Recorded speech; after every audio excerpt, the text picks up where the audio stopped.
যে প্রধানমন্ত্রী আন্দোলনকারীদের রাজাকারের বাচ্চা বলেছেন, কথাটি কিন্তু ওইভাবে উনি বলেননি।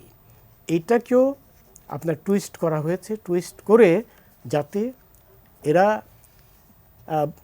জননেত্রীর প্রতি মানুষের এই আন্দোলনকারীদের একটা অংশের ক্ষোভ আরও বেশি বেড়ে যায়, সেই জন্য ওইভাবে বলা হয়েছে। উনি যে কথাটি বলেছেন যে আমরা কোটা দিব মুক্তিযোদ্ধাদের নাতি বংশধরদের, কোটা দিব না, কোটা দিব কি রাজাকারের নাতিপুতিদের, এতে তো আমি কোনো অন্যায়ের কিছুই দেখি না। ধরে নিলাম উনি কথাটি এক্স্যাক্টলি ওইভাবেই বলেছেন, কিন্তু তাতে কি হলো?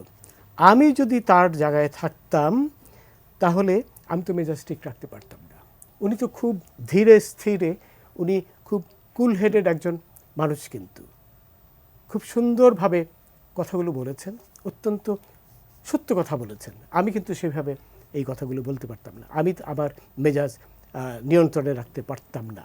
কারণ একটা জিনিস আপনার অত্যন্ত পরিষ্কার, যে যারা এই তথাকথিত আন্দোলনের নেতৃত্বে রয়েছে তারা যে রাজাকারের বংশধর, এই ব্যাপারে আমি অ্যাবসলিউটলি শিওর, আমি পুরোপুরি নিশ্চিত। মানে কিভাবে নিশ্চিত স্যার?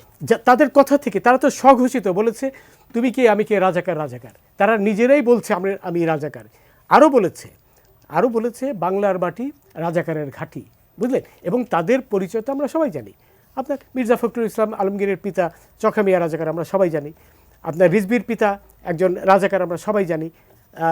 চিটাগাংয়ের আমির খসরুর গোটা পরিবার আপনার সাকা চৌধুরীর সাথে কাজ করেছে, রাজাকার, সবাই জানি।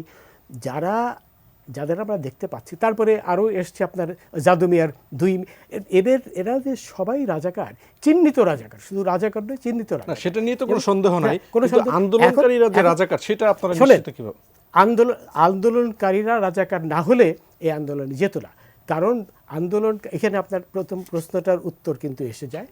আন্দোলনকারীদের বারবার বোঝানো হয়েছে, তাদের যদি বিন্দুমাত্র মেধা থাকে, তারা বুঝতে পেরেছেন যে এই ব্যাপারে আপনার নির্বাহী বিভাগের কোনো হাত নেই, প্রধানমন্ত্রীরও না, অন্য কারোরই না। কারণ আপনি তো একসময় ল রিপোর্টার্স ফোরামে ছিলেন, আপনি অনেক কিছু আইনের ব্যাপারে অনেক কিছু জানেন। এখানে বিষয়টি অ্যাপিলেট বিভাগের বিচারাধীন রয়েছে, এখানে কারো হাত দেওয়ার কোনো ক্ষমতা নেই। কিন্তু কি স্যার, যে সরকার কি তাদেরকে কয়েকজনকে ডেকে এনে কি বোঝাতে পারতো না? কাদের কয়েকজন? আন্দোলনকারীদের উদ্দেশ্য তো অন্য। তাদের উদ্দেশ্য হলো যে এই ধরনের একটি পরিস্থিতি সৃষ্টি করতে, এই সরকারের পতন ঘটানো, যে চেষ্টা তারা গত কয়েক বছর থেকে করে যাচ্ছে।